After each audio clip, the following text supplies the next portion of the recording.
Hi, Nikki. Hi, How are you? I'm very good. You? Okay, good, good. So it's just got into the afternoon here. I guess it's getting into the evening there. It's just it's almost 5:30 in the evening here. Okay, so there's lots of time and lots of water between us. Uh-huh. Okay, so for those of you who don't know, my name is Paul. I'm the host and I guess producer of Buzzkill Pod, and I also have a site with the same name and do blogs and stuff like that. So, and you are. I am Nikki or Nicola O'Hanlon, and I am the editor in chief of I Love Recovery Cafe. And so we're an online publication. I don't like saying magazine because we have um, so much stuff on there for people in recovery, not in recovery, people with mental health issues, and families, etc. So It's a lot. it's a lot. Okay, so we are just doing this chat. This is our first chat doing, which we just kind of came up. We were just messaging one another, I think, and we just sort of came up with this thing. We wanted to do something together, and it seemed like a great fit. Uh, and you came up with, we're thinking, what are we going to talk about? And you came up with a fantastic idea. What was the topic? And basically, is it different for boys and girls? Is recovery different? And what are the aspects that are different? And you know what? I jumped right on it because I thought, okay, for years, honestly, for years, literally, I've been wanting to talk about this. And at the time, I had a Yes. blog, and it was just me kind of typing, and I thought it didn't do it justice if I was just talking about me, some dude just having something to say. And I thought, well, maybe I'll interview some women before I do it and give some counterpoint. It just didn't seem right.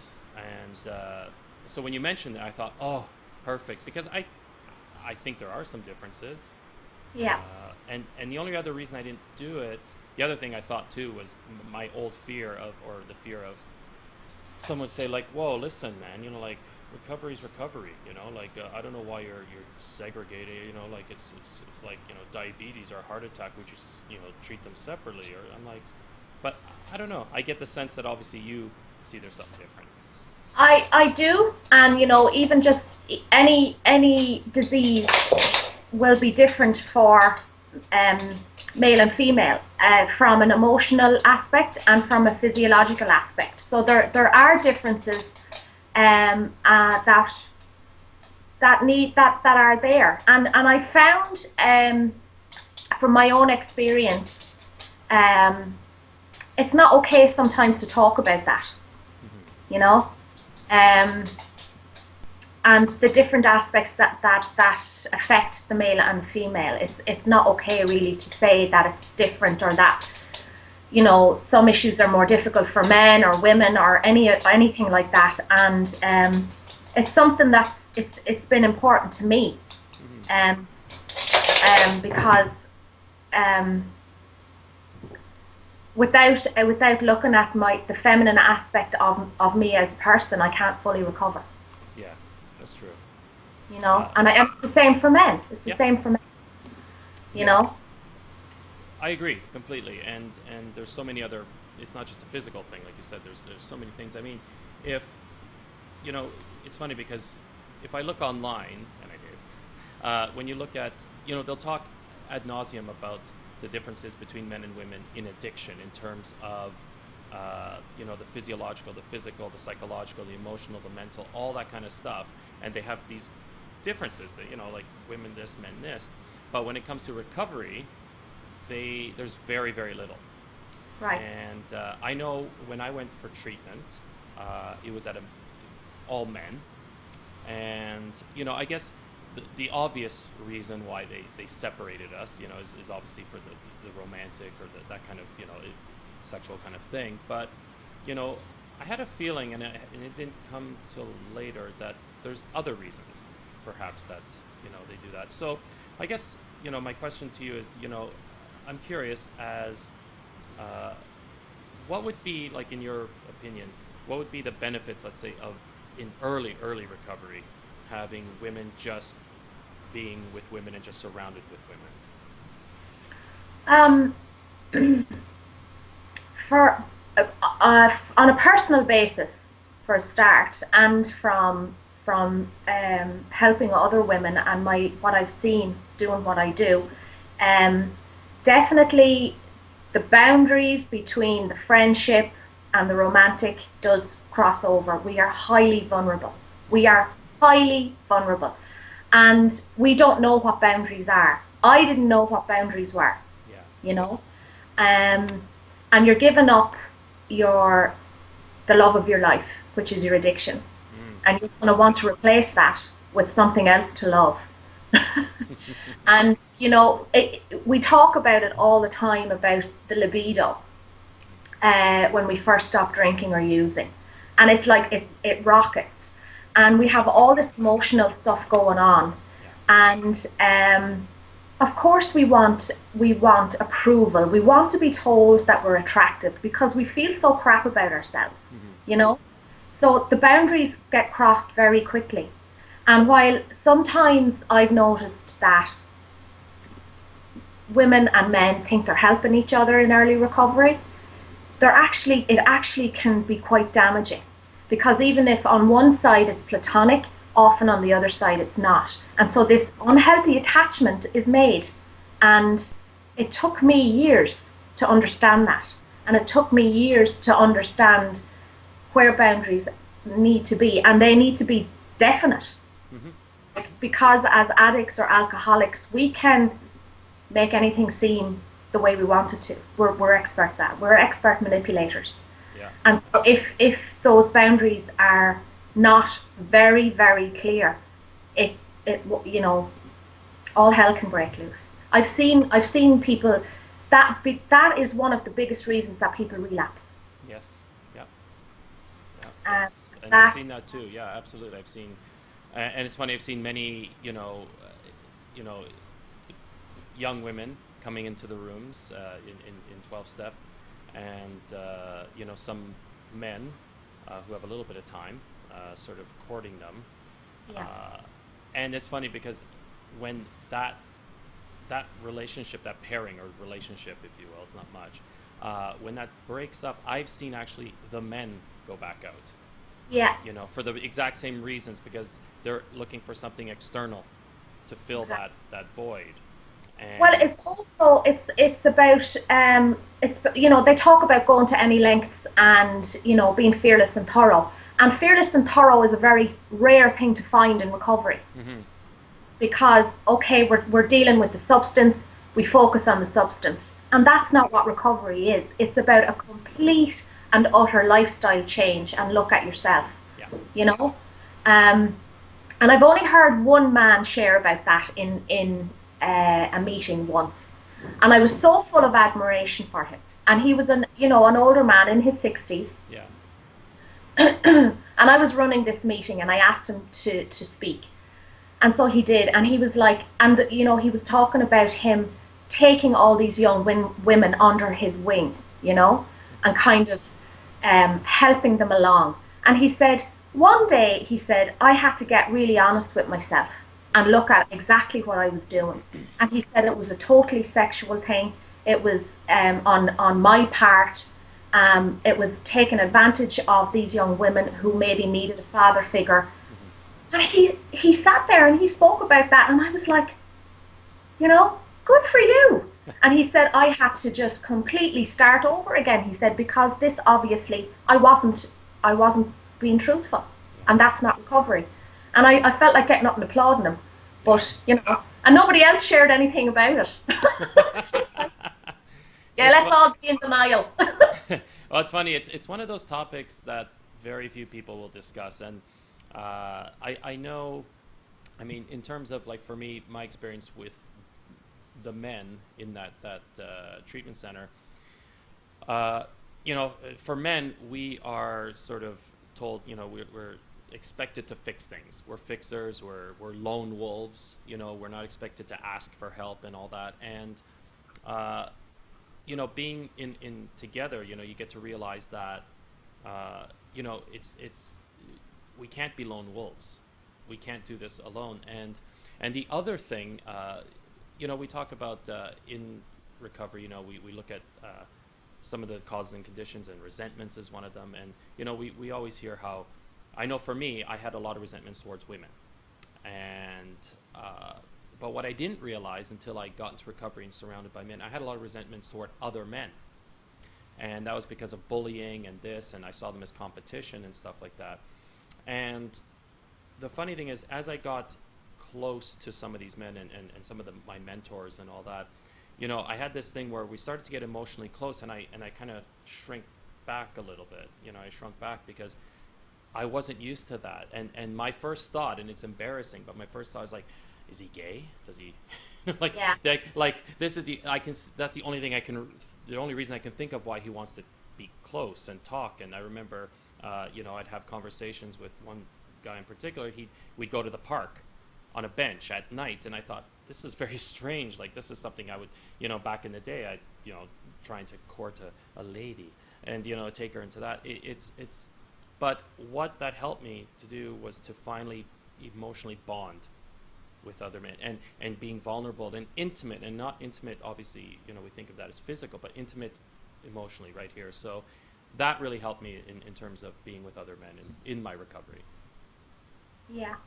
And I think that is where like one of my questions for you was in where in recovery do men need more support that they're not getting it? And I suppose it's that to a certain extent kind of answers my question. And it's about, is it about opening up more emotionally? It is, and a lot of the men uh, that were there, and then also men that once I left and I was helping other men and working with other men, is is keeping everything close to the chest. And there, for whatever reasons, there wasn't that outlet, maybe growing up, or what it is, that they can feel free to be open, and not feel like they're being judged, or Yeah. because there's this whole thing of being macho, and this, like I was saying before, that lone wolf kind of thing, this Clint Eastwood kind of way of thinking. And that is the biggest thing I think for men. It's easy for them to run to women and sort of spill emotionally, but because of what we talked about, we try to keep the men together, at least at the beginning. And so the support there is just allowing them, giving them the space to be, and to breathe into, and to realize that they're not alone. Yeah. And to me, that's the biggest thing for men, in working with them and being with them. Okay. So do you think then that we're misrepresenting or misinterpreting then sometimes the early connection between the men and the women? Uh, I think, I mean, what you had said before about really trying to, like, we segregate at the same time. I do think it's important at some point that we learn to approach the other gender, or the sex that we're attracted to, whatever it is, because I had to relearn everything about women, and how Yeah. to approach them, and how to talk to them, how not to talk to them, how to think of them, you know. And I think it's also different because at the time I was married, I still am, and we talk a lot about how you know dating and all this, but what another thing people don't talk about is, how do you survive a long-term relationship you've already been in. and And and that, so it was a huge learning curve, and for me, yeah, how to learn to respect other women, respect my wife, all that kind of stuff. I mean, I was like a child, and I had to relearn this whole thing. And I think I know, talking to men and women about this, they feel the same. It's this whole learning curve. It's like learning to walk, emotionally again. and that was one of the questions that I had for you was how do you navigate a long term relationship when you come into recovery? I mean, the dynamics must change. Like, I don't know. Don't ask me about relationships. I am the world's worst. Okay, so let's. Oh, I don't know. It's funny. Online and talking about it, like I was saying, it's no one talks about this because everyone just assumes everyone's single. Yeah, In recovery, they say don't date in the first year, don't do this, don't do that, but no one talks about, well, I have a wife and two children, or I have a husband and a child. I have this. What do you do with that? It's difficult because you know what I've learned is that even though I'm in recovery and I'm changing, I had to give my wife space for her reactions and her things. In fact, I mean, for me personally, like we had actually separated for 6 months, and I Okay. just worked on my recovery. That was it. That was my whole job. And so I had to come back to the partnership a different person, and she had to come back as a different person. And so we both had to kind of work on our things and to meet in the middle again and almost start anew. And I think some people do get through this, and there's some people you hear that even when one person gets, the person gets into recovery, the relationship still dissolves, and it's a Yeah. tough thing. I mean, Yes. yeah, it's a rough one, and again, I hopefully more people will talk about this. Yeah, absolutely. It needs to be because relationships are our bread and butter. That's what life it consists of. And for me, um, I got it came into recovery, and my marriage had broken down. I had pretty much lost everything, so I was trying to navigate. I never had a healthy relationship in my life, so I have no clue. I have no clue how to do it, and um, eventually, I hope. It will work out somewhere along the line. But I just feel that it must be difficult. I've had all this time and space to figure out where I'm the sickest, what it is that I need to change, Hmm. to value myself, to understand that relationships are something that can't define you. Yeah. But if you're already in the middle of that, it must be horrendously difficult to try and find that space and become who you are when you already have this family dynamic that you're part of, Yeah, you know. it's and here's and sort of springboarding off of that, I guess a question for you. Uh, talking about family and obligations and all that. Do you find that women are less likely, let's say, to commit to a long-term treatment, or even just even a shorter-term treatment because they are societally or just within their own construct, the psychic construct, they have children, they have to feed, they have obligations that they can't pull themselves away because they're the caregiver in many ways, or they're like that sort of stereotype thing. Do you think that still kind of plays into women's decision to go into long term or even a shorter term recovery? I definitely think so, and I think it varies from country to country. I actually do think that does make a difference. Mm-hmm. Um, but I suppose from my own point of view, I had to choose an outpatient program rather than an inpatient program. Mm-hmm. Um, for that reason, I couldn't just leave my children. Yeah. And getting to meetings was hard. And it is that societal pressure that as a mother, you have to be perfect, Mm-hmm. and it's an extremely hard thing, and the stigma that surrounds it. And I'm sure it's the same for men who are raising kids themselves. Mm-hmm. Um, but it's almost expected of you to do it alone, to be able to do it alone. And I think that um, like a woman on her own with children isn't afforded the same.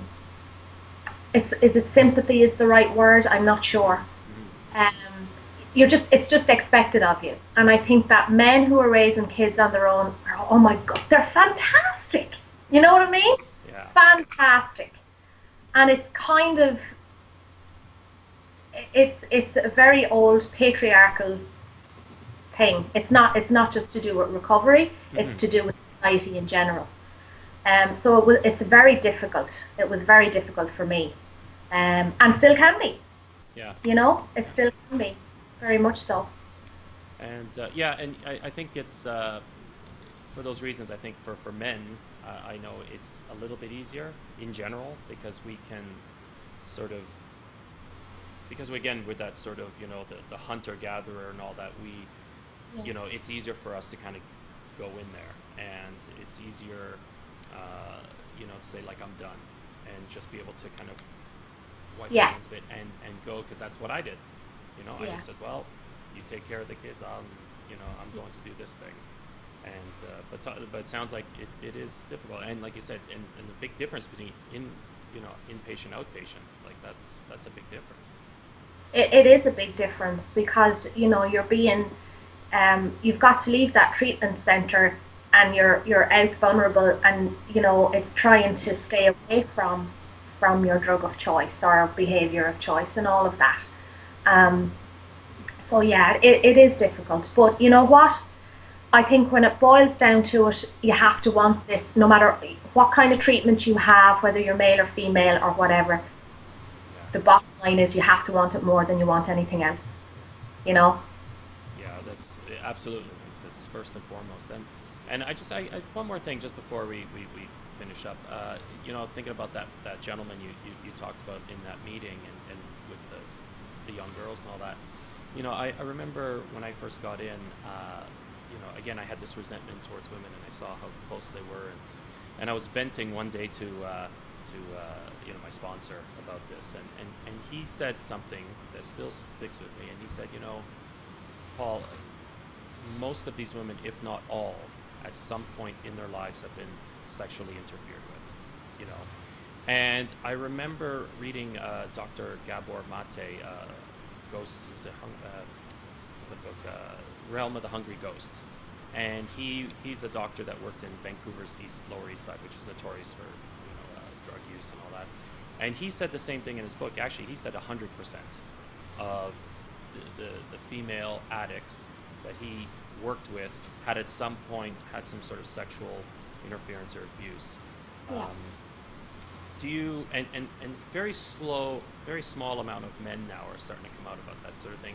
But is that something that makes sense? Would you say that's something that's somewhat correct, or? I would say it's completely correct. Um, there's very few women that I know of that have not had some sort of um, sexual abuse, especially as children. And I I wrote an article a few years back now about this subject, and it's something like, I think it's like 90% or something like that was the figure that they gave um, for that. But it generally, there is some sort of trauma, be it sexual or physical or something psychological, whatever type of trauma most addicts will have had in their childhood. And then on top of that, um, the situations that you can get yourself into. I mean, I was sexually assaulted during my adult years, Yeah. and because of the situations I got myself into, completely vulnerable. And so I had childhood issues to deal with, and then I had this, and then I had, you know, domestic violence, and it just snowballed. This trauma snowballed from one thing to another, and so you stop drinking, and you have to face all of this stuff. You know, it's a big deal. It is a big deal, and it's not easy at all for people who have had serious trauma. You know, and so yeah, it is. I'm trying to think of a person that hasn't, a female that hasn't Yeah. actually, and I can't think of one at the moment. Yeah, and I think that's also why when they talk about treatment, a lot of women also have, uh, you know, post-traumatic stress disorder, depression, all those kind of more mental psychological issues attached to that. Yeah, Whereas men do have some, but it's not as much for the obvious yeah, reasons. yeah. I mean, I was diagnosed with PTSD like about 4 years ago, Oh, okay. um, and all depression, and it just went on and on and on. Yeah. You know, and so that's why for me that difference between the men and the women, and having to recover my femininity is a massive part of my recovery from addiction. It's probably the root cause, Hmm. you know, my a damaged feminine. So yeah, it's very true, and yeah, Yeah, yeah, and I think for me as well, as I said, learning, to be a man is for me.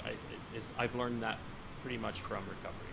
because it's Yeah, not about just being a good person and being that, but I get to be a good father. I get to learn how to be a good father. I get to learn how to be a decent person, a decent man, and not yeah, just go by the constructs of what Hollywood or whatever it is reveals. And I think that, exactly. and for me, that's what recovery has given me, just one of the Yeah, many things. And so I think it's important. I think what we talked about, and, we could go on about this. There's just so we many could talk for days. yeah, and there's so Yeah, many different layers and levels, and but I mean, it's good to get it out there. That's why I was like so happy when you wanted to you brought this topic up, because there's just so much to mine. yeah. And I think, once we do that, sometimes we don't know how powerful we can be separately as men and women, or joined as men and women, because men naturally and even subconsciously are brought up to suppress without even knowing. Yeah, And so, when we actually heal the male and female, um, we become these incredibly powerful, compassionate, kind people. Men don't even know how powerful they can be because of the societal constraints on them, and the same for women. yeah, And when that's healed and you join together, that's something special. yeah. You know. Well, I don't want to suppress, but I guess we'll we will. So I'll suppress time, because I think our time is about there. But Yeah. you know what, Nikki, this was awesome. I think definitely we should be doing more of this, and Yes. maybe people can. Well, we'll post these, and maybe people will give us ideas, and we can come up with some great things we can discuss in recovery and just outside of recovery, because there's just so much we can do in terms of Absolutely. opening up dialogues in different venues. Yeah, and even on a personal level, I was saying to you earlier about how, you know, what I do. I work from home. I'm at home all the time and doing videos myself. It's kind of like I'm just talking to myself. So it's Yeah. like I have a friend now. Yeah. Well, that's the same I was telling you as well. It's like with my podcast, it's just me and a microphone and a screen, and I'm like, oh, okay. So it's great to have this for me as well. Yeah, So totally. okay.